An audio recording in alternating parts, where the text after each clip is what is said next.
Welcome to Live Daf, your online Daf Yomi Shir. Shalom Aleichem and welcome back to today's Daf. SOTAH of Beis. We are holding at the second line from the top of the Amid. Itmar we have learned. A fellow who learns Tanakh, Kara, Vishana and Mishnayos, but not what we call Gemara. The analysis of the Psukim and the Mishnayos, which opens up new vistas, new understandings, real comprehension of the halachas. He didn't do that. Kara, Vishana, V'loi Shimish. Talmid Chachamim, but he didn't spend time with true Talmid Chachamim to really understand what he's learning. Rabbi Lazar Eimer, Hareza Am Ha'aretz. We treat him as an Am Ha'aretz in halacha. An Am Ha'aretz is not to be trusted with respect to halachos of Truma and Ma'aser, with respect to halachos of Tumah v'Tahara. He's not really well versed and doesn't really truly understand Torah. Rabbi Shmuel Bar Nachmani Omar, Hareza Bur. Worse yet, he's a bur, like in English, bur. He's not even a fellow who can really understand the ways of the world, because he hasn't really developed his intellect. Rabbi Yami Omer Hareza Kuti. Worse yet, he has the status of a kuti, in which case his bread, his wine is usher to us, because, as Rashi explains, since he's not Mishamish Chachamim, he's not Makbid on Dibri Chachamim, he's not a fellow who respects and takes the words of the Chachamim seriously, and therefore we cannot trust him. Rav Acha Bar Yaakov Omer Hareza Magush. He's like a magician who just mumbles and chants and recites, but doesn't really understand what he's doing, and he just pretends and earns everybody's respect for naught. Amar Rav Nachman Bar Yitzchak, I like that last one. Mistavro Rav Acha Bar Yaakov. The last equation is true, because that's how people regard a magician. The Amr Inchi, as people say, rotten megusha. The megusha is just pretending. He's just mumbling and mumbling. Without really understanding what he's saying. Tani Tana, likewise, a fellow who's just reciting and studying, the Chumash and Mishnayos. Amar, without really understanding the true meaning of what he's saying. So this is a common phrase. This fellow reciting the learning without an understanding is like a magician. And that equation, in fact, makes sense. Tana Rabbanon, we have a brayso which discusses a similar topic. Various shittos, how to define an Am Ha'aretz. Eizehu Am Ha'aretz. First shita, Kol she'ene koire,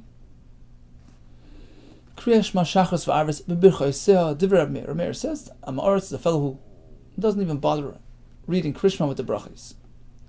V'chacham Oimrim Kol she'ene maniach tefillin, a fellow who fails to put on tefillin. Benazir Oimrim Kol she'ene li tzitzis b'bigdal, he has a beged of 4 corners and doesn't put on tzitzis. Rabbi Yonas ben Yosef Oimer Kol she'esh le'banim ve'ein lo megadlon talmud Torah, a fellow who has sons and doesn't raise them l'ilmud Torah, doesn't train them to learn Torah. He disregards Torah, disregards what's important in life. He has the din of Am Ha'aretz. A callous fellow. Acherim Oimrim is another shita. Afilu koire v'shoina, even a fellow who does learn Tanakh and Mishnayos, but doesn't bother going deeper than that. V'lo yishimish Talmidei Chachamim, zehu Am Ha'aretz, he's treated as an Am Ha'aretz. A step less than that is Kara v'lo shana. He reads, but he doesn't learn the Mishnayos. Hareza bur. So he has Tanakh but not Mishnah. He's even worse than Am Ha'aretz. He's a bur. Less than that, loy Kara v'lo shana, olav ha'kasav Omer, he's the worst. He doesn't really make use of his seichel, doesn't take advantage of the God-given intellect. In a way, he looks at himself like a behemoth. Olav ha'kasav Omer v'zerate es beis Yisrael, I will implant in the Jewish nation, es beis Yehuda, zera Adam, seed of man, accomplished people, v'zera behema, and unaccomplished people.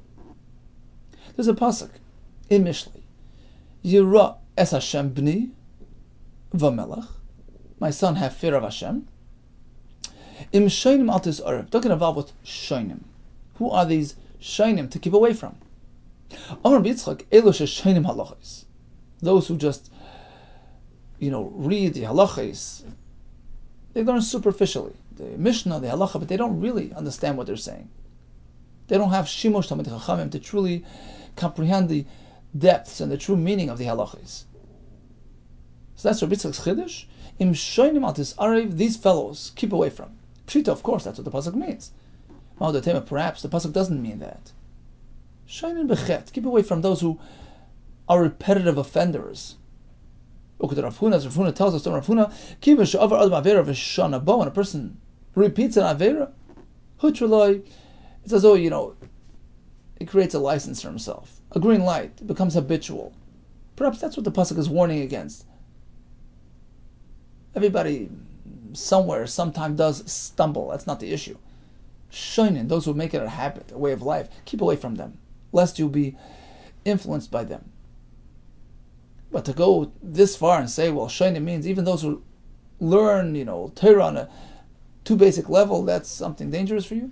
Kamashma, it's the chiddush of Yitzchak, yes. Shoinim are those that are shoinin halachos, but are not meshamish chachamim, and they could totally mislead you and confuse you. Tana, we learned in the Brisa, Hatanoim, the Tanoim who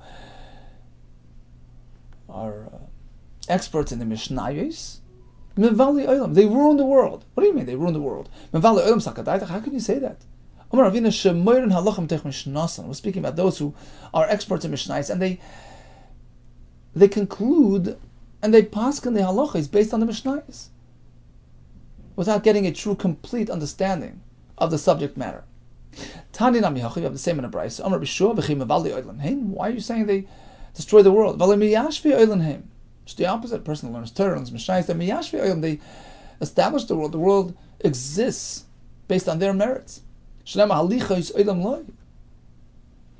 Olam is deriving from the person who learns the halachas.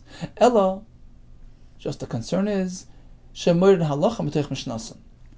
is great, but be careful to stop. Don't take it a step further. Don't try to paskin halachas based on Mishnayos.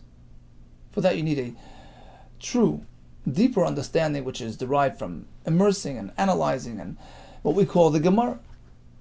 Question and answers, stirois, b'maikamiflagi, until we get to the bottom line. The Mishnah gave us a list of individuals who are pretenders, just for show. Isha prusha, v'chulu. Tanarabban, besula, tzalyanis. You have a girl who's excessively involved in prayer. She's just pretending to be a tzaddikas. V'almana shevavis, a widow, who's making her rounds and is very socially involved in the neighborhood. A youngster who is not fully developed. We'll see soon what this is. These are people to keep away from. They destroy the world. Is that so terrible to be involved in extra davening? And I'll tell you a story where I was inspired. We can learn fear of Hashem, fear of Chet from a besula. And I'll tell you a story about an almana, which teaches us a profound lesson in appreciating the schar of mitzvahs. How's that? Rabbi Yehuda overhears this girl, Lahib Sula, she's putting her head down, she's saying to Hashem, you created a parallel system in your world. Barasa Gan Eden, right? Or Barasa Gehenim. There's a parallel system. Barasa Tzadikim, who will end up in Gan Eden, or Barasa Rishoim, who will end up in Gehenim. I ask from you, Hashem, let me be only a cause for good in this world. I don't want to have people stumble because of me. That's true yiras chet, true integrity, true sincerity. What about kibul schar from almana? Kibul schar from almana, the almana, as was the story with the almana, the havai be kanishta, b'shavusa, she had a shul in her neighborhood nearby, but she didn't daven there. Kol yaima, every day, havas asya, umatzla. She would come all the way and daven by the Beis Medrash of Rabbi Yehuda, far away, Bei Medrashet Rabbi Yehuda. Amrla. He wondered and he says to her, Biti, my daughter, loy Beis Knesses, Bishop Vusech, what happened to the shul in your neighborhood? Amrle, she told him, of course, but I want to get extra schar for walking to the shul. Amrle, Rabbi, don't I get extra reward for walking to the more distant shul? So Rabbi Yehuda praises the almana.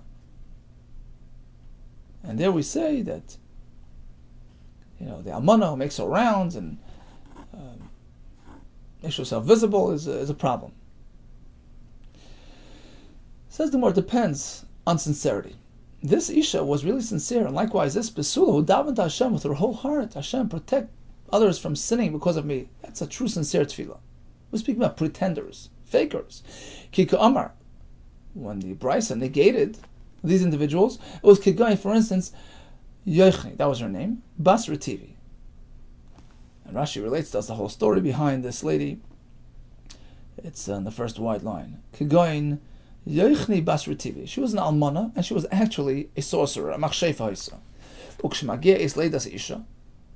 When a woman was giving birth, hoisa itzeras rachma b'machshefis. She had the special trick, the kishiv, would hold back the birth.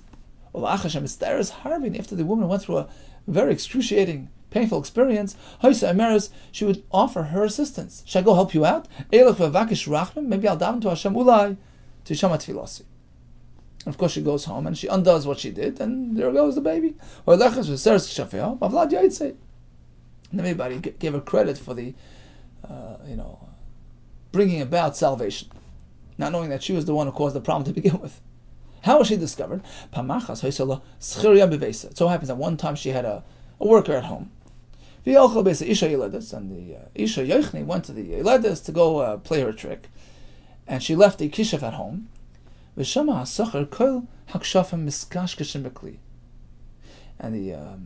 the worker at home suddenly hears rumbling and in this kli that she left behind, which was the Kishaf paraphernalia, which corresponds to the unborn child jumping around. And he's wondering, what's this noise? Some animal in there? What's ubob? It's upasach es megufasakli, and he opens up that container at home. And out went the kishiv of Vlad Noilad, and there goes Mazel Tov, the child is born. Oh, now her secret was discovered. They realized she was a troublemaker to begin with, and that's how she was discovered. Now the third person we discussed was the Katan Shalekol Chadashav. Who's that? My Katan Shalekol Chadashav. 5 lines from the bottom. So what exactly is this? Hachatar Gimu. So here in Bavel they explained, Zet Talmud Chacham was speaking about a learned fellow, but he does not have adequate respect for his teachers. Hamavait B'Rabbosav, he rejects his Rebbe. So it means Lekol Chadashav means he's not a fully developed child, and which means he's not. Actually, Rashi says Lekol Chadashav means it's a reference to his einish, because his life will be cut short by behaving this way. Rabbi Abba Amar, it means like this: Zeh Talmud Chacham Sheloi Higia Lahira Umayr. Katan Sheloi Kol Chadashav means he's like a child whose pregnancy was not brought to full term. He's not fully developed. So we're speaking about a Chacham who, although pretty learned, but not yet fully developed to the point that he can be a Poisik. He's lo yigia leira. He's not capable of really paskening shaylos. He does it anyways. What does the pasuk mean when it says ki rabim chalola mepila? So hipila, Rashi says loshen nefel, undeveloped child, terrible. You can, drive people astray by getting involved in something which you're not an expert in. What's that? So he explains. That's our friend, the Talmud Chacham. He's not really qualified, but he is Meira anyways. The second part of the pasuk is addressing a reverse situation. He's qualified, but he refuses to offer his services. That's also a problem. V'atzumim kol harogeh, says Rashi. Atzumim is lashon oitzim, holds back, restrains himself, when he's really supposed to reach out and have influence. Zeh Talmud Chacham she'egia leira. He's a Chacham who is qualified, v'einoi meira, but does not offer his services to serve Klal Yisrael. Now, v'ad kama, at what point, at what age is he qualified? Until when should he hold back? Ad arben shnin, until 40, past 40, and Taisa says 40 means 40 years of learning. Then he's capable. Then he's qualified, he's authorized to be a paisik. Eini, is that so? 40 is a precondition. V'ha Rava or Rabba, Oiri. Rabba himself lived merely 40 years in total, and he was a paisik before that. Bishavin was speaking that there's nobody ahead of him in town, so he's equal to the other person, so therefore he doesn't have to wait. But if there's somebody greater than him, then he should not pursue psak and rabbanas until he's 40. Umakos prushin. Mishnah further listed cases where, although in appearance he may look like a righteous person, but really it's not so. Tanarabban, Shiva Prushin Hein. We have 7 individuals who are called Prushin. Parush literally means like separate from the world. He's righteous, he's holy. They appear holy, but they're really not. So 7 of them. Parush Shichmi, Parush Nikfi, Parush Kizoy, we'll explain soon. Parush Meduchi, Parush Machavasa Vasena, Parush Ma'ava, Parush Meira. Explains the Gemara. Parush Shichmi, Shichmi is like Shchem. Za'oisa Masa Shchem.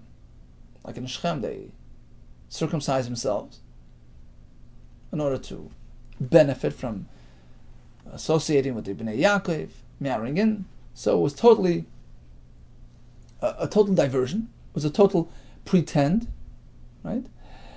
So a fellow who's Oisa Masa Shchem, likewise, he pretends, but he's not really internally, connected. That's the Parush Shichmi that we're speaking about. Dangerous people. Parush Nikfi, what's that? He appears to be humble. He's shuffling along on the road. He shuffles his feet in a very humble manner. Zaman Kivis Raglav, always banging his and hurting his feet. Parush Kizoy, what's that? Or Nachmar Yitzchak Zamekis Dam L'Ksalim. So he's walking the streets in a way that appears like he's trying to restrain himself from looking at inappropriate sights. And he's always banging into the walls and causing himself to bleed. He's overdoing it. Parush Miduchi, what is that? Omarab Barshila the Meshapa, he's hunched over, Kimaduchi, like the pestle on the mortar. The pestle is like hunched over, it's like bent, so he's also hunched over. It looks like he's trying to appear humble and a tzaddik. What's the next fellow about? Parush Machayvasi V'Yasena. Tell me what's left for me to do, I'll do it. What's wrong with that? It's actually pretty good that he's always conforming and doing the right thing. Ella, rather, he's saying like this: what else is left for me to do? I'm done. What else? Anything more? V'Yasena, I'll do it. That's not really reflective of a high level of Avodas Hashem. And finally, we have Parush Ma'ava. He's doing things out of love. Parush Meira, out of fear. Rashi says he's anticipating reward for the mitzvahs that he does. So rather than loving Hashem and trying to connect to Hashem, he's busy calculating his rewards. And Yira, he's behaving because of fear of Gehenna, not really developing a relationship with Hashem. So that's not really the optimal in the way we're meant to conduct ourselves. That's not the highest level. So what, says the Gemara? It's not the highest level. What's wrong with it? It's not a diversion. It's not a pretense. He hasn't gone to the highest level.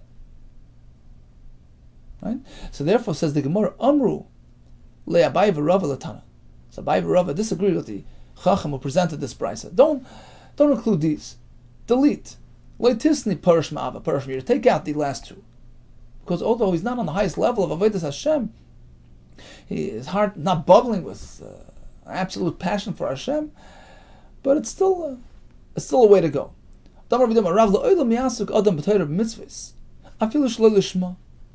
One should not despair, even if he's still at the point of Shloi Lishma. He's looking for schar. He's afraid of einish. He should still keep on going, because eventually he'll get there. The mitzvah and Torah experience will so purify him that he'll end up enjoying it. By starting with Shalei Lishma, Bo Lishma, eventually he gets to Lishma. Chaim Volozhin used to say, it's impossible for a person learning 2-3 hours in a row not to actually have a moment of true ecstasy, a true connection to Hashem. It happens. It happens by default.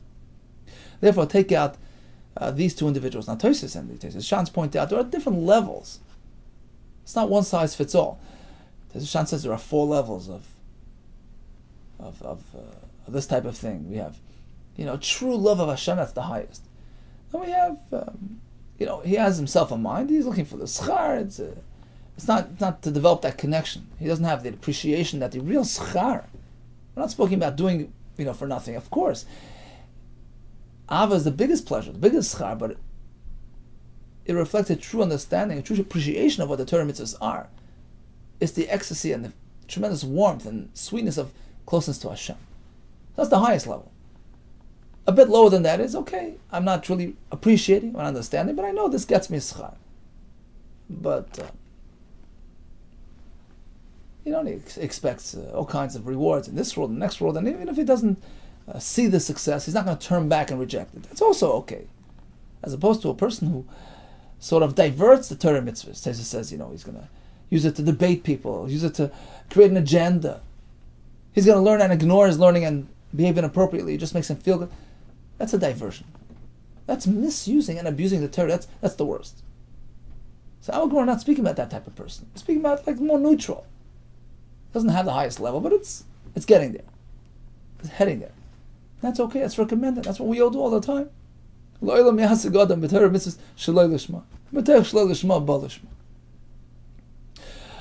Nachmar Yitzchak, speaking about pretenders, the mitamra,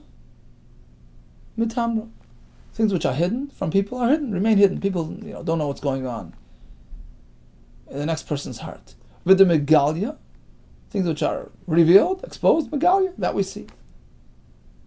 But either way, in Shemaim they see everything. Beidina Rabbah, the great Bezdin in Shemaim Lispar will punish, will pay back. Mahani, the chafu, from those who pretend, they cover themselves with gundi, with this cloak, and appear like righteous people, but inside they're really far from it. Amar lo Yanai Malka Ludvise. We know Yanai Melech was really an Eved from the Beis Chashavnai. He was not really suitable for Malchus, and he ended up killing out all these Chachamim. And when he was passing away, he turned Ludvise to his wife, and he says, "Look, I'll give you some advice. Altis Yarim ben Aprushin." She was afraid perhaps they'll take revenge against her family. So he says, "Look, there are 3 types of people, 3 classes of people: the real ones, the fakers, and the ones who pretend. I mean, the real ones, the bad ones, and the ones that pretend. Altis Yarim ben Aprushin. Don't be afraid of the real tzaddikim. They're not going to come back and hurt you, even if you're deserving. They're not going to. It's not their thing. So them, you're safe. And don't worry about those bad people. They certainly don't care about what we did to the chacham. They're not going to come back to hurt you. The ones that you should be afraid of are the fakers. Ela minatzvun, the colored ones. So they color themselves externally.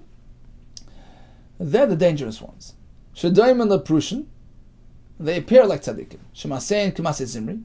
Really, they're involved in inappropriate behaviors like Zimri, who was the chaytin, did the chet in the midbar. Umavakshin schar k'pinchas, but they seek to be rewarded like the tzaddik Pinchas, who did this great thing in the midbar, right?